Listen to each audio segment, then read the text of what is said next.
ඔන්න ආයිබෝවන් කියලා අදත් මම ඔයාලා ආදරෙන් මගේ channel එකට පිළිගන්නවා. ඉතින් අද මම මගේ kitchen එකෙන් ඔයාලට අරගෙන ඇවිල්ලා තියෙන්නේ එක yogurt එකකින් වටලප්පම් 5ක් හදාගන්න රෙසිපි එකක්.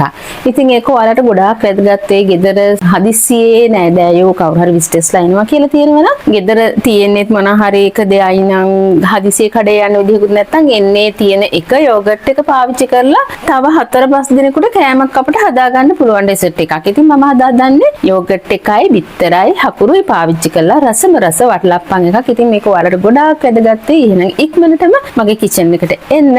වීඩියෝ එකටත් ලයික් එකක් දාගෙන මේ රසම රස පැණි බේරෙන යෝගට් වටලප්පම් එක හදන්නේ කොහොමද කියලා බලන්න.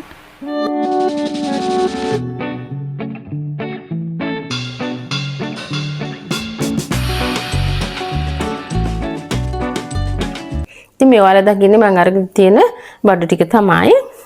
යෝගට් එකක් අරගෙන තියෙනවා, බිත්තර 2යි. මෙතන මම අරන් තියෙනවා කිතුල් හකුරු කෑල්ලක්. මේක ග්‍රෑම් 120ක් විතර වගේ තියෙන්නේ.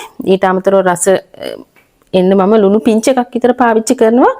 ඒ වගේම මෙතන අනිවාර්යෙන් වටලප්පමකට අවශ්‍ය කරන සාදික්කා, ඒ වගේම මෙතන එනසාල් කරල් මන් 3ක් අරන් තියෙනවා. මෙතන පොඩි ප්‍රමාණයක් අරන් තියෙන්නේ. අපි මේක යෝගට් එකක් දාලා මේ බිත්තර 2ක් වගේ පොඩි ප්‍රමාණයකින් හදන හින්දා තමයි මේ වගේ පොඩි ප්‍රමාණයක් අරන් තියෙන්නේ. මේ ටික මම හොඳට කුඩු කරගන්න ඕනේ.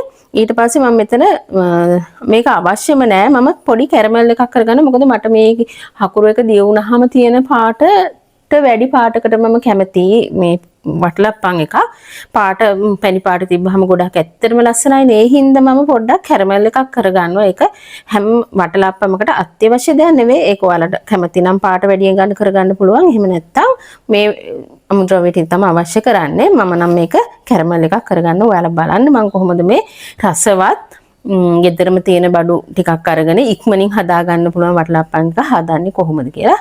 එහෙනම් ඉතින් අපි යමු. මම මොකද්ද පළවෙනි පියවර වශයෙන් කරන්න කියලා බලන්න. මුලින්ම මම අරගෙන තියෙන මේ හකුරු එක කුඩා කොටස් වලට කඩා ගන්න ඕනේ. ඔයාලට ඒකම පිහියක් භාවිතා කරලා හරි එහෙම නැත්නම් ඔයාලට ග්‍රේටරෙන් හරි මේ දේ කරගන්න පුළුවන්.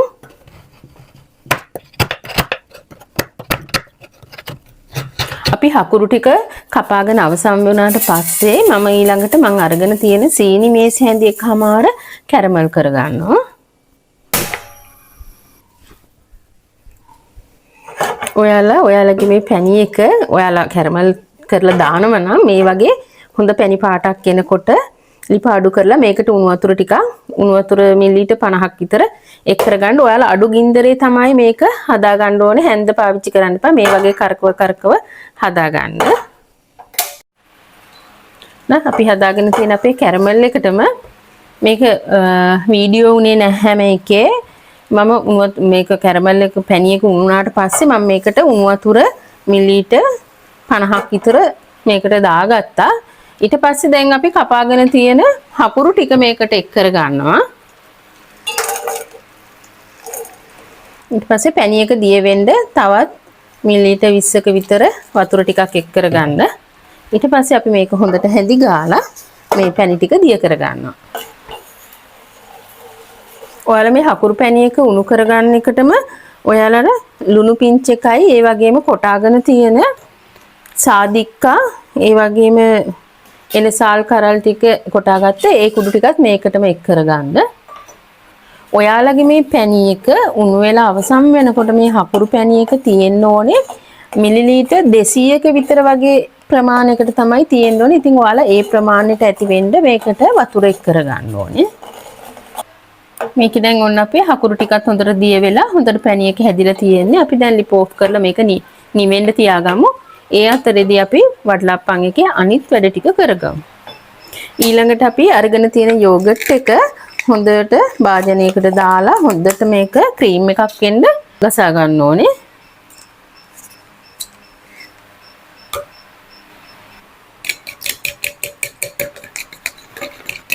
ඔයාලා යෝගට් එක විනාඩියක් විතර මේ විදිහට හොඳට දිය කරගන්න. ඊට පස්සේ අපි අරගෙන තියෙන බිත්තර ටිකක් හොඳට ගසා ගන්න ඕනේ.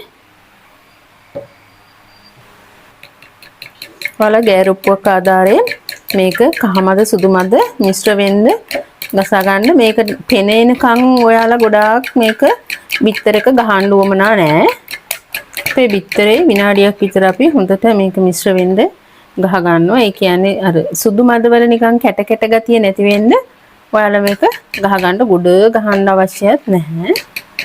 උන දැන් අපි නිවිලා තියෙන අපේ පැණි එකට අපි දිය කරගත්ත යෝගට් ටික එක් කරගෙන හොඳට මිශ්‍ර කරගමු.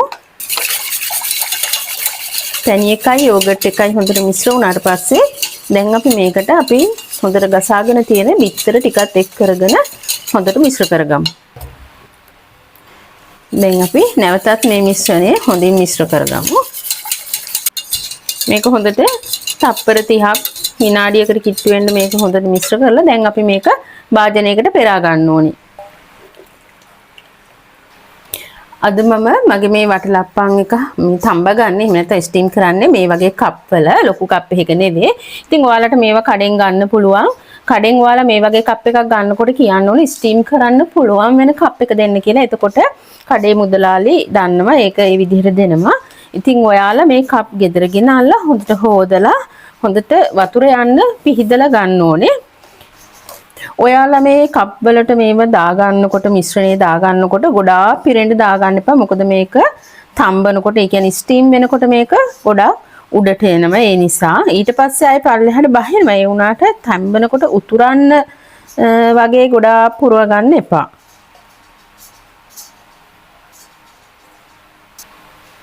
ඔයාලා දැන් ඔයාලගේ මේ මිශ්‍රණය ඔයාලට පුළුවන් ස්ටීම් කරගන්න විනාඩි 25ක් වගේ හොඳටම ඇති ඒ කාලේ පොඩි කප් හින්දා. ඉතින් මේක උඩ පියම් වහන්න බැහැ ඒවා උණු වෙනවා. ඒ හින්දා මේකට ජල වාෂ්ප වැටෙන්නේ නැති වෙන්න ඔයාලා මේකේ පියනට මේ වගේ රෙද්දක් ගැට ගහලා අරගන්න. ඊට පස්සේ ඔයාලට ප්‍රශ්නයක් නැතුව මේක ස්ටීම් කරගන්න පුළුවන්. ඔන්න අපේ වටලප්පන් එක විනාඩි 25කට පස්සේ හොඳට තැම්බිලා තියෙනවා. ඉතින් ඔයාලටත් පුළුවන් මේ වගේ භාජන වල දාලා අඩු කාලෙකින් අපේ පුඩින් හෝ වටලප්පන් තඹ ගන්න. එහෙනම් ඉතින් අපි මේක හොඳට නිවෙන්න තියලා කොහොමද රස කියලා බලමු. ඔන්න අපේ යෝගට් දාලා හදපු වටලප්පන් එක නම් දැන් හොඳට සෙට් වෙලා නිවිලා තියෙනවා. ඉතින් දැන් අපිට තියෙන්නේ මේක ආහාරයට ගන්න තමයි. ඉතින් ඔයාලට පුළුවන් මේ වගේ දෙයක් හදලා බලන්න. ඉතින් ඇත්තටම හරිම රසයි. ඒ වගේම හොඳ මේ පැණි හොඳට තියෙනවා. පැණි පාටට ලස්සනට මේක තියෙනවා. ඔයාලට ඇත්තටම එක යෝගට් එකකින් මේ වගේ දෙයක් හදාගන්න හදලා බලන්න ගොඩක් වටිනවා. එහෙනම් ඉතින් ඔයාලා මගේ මේ වීඩියෝ එකට කැමති නම් ලයික් කරන්න, යාළුවන්ට බලන්න ෂෙයා කරන්න. ඒ වගේම තාමත් subscribe වෙලා නැත්නම් subscribe වෙලා මට පොඩි help එකක් දෙන්න. ඉතින් මේ බලන්න හොඳට පැණි පිරීලා පැණි පාටට ලස්සනට අපි වෙනද හදන වටලප්පම් වගේම තියෙනවා. ඉතින් මේක මම ඔයාලට ආරාධනා කරනවා හදලා බලන්න කියලා. එහෙනම් ඉතින් මම ගිහිල්ලා එන්නම්. ඔයාලට සුබ දවසක්. බුදු සරණයි.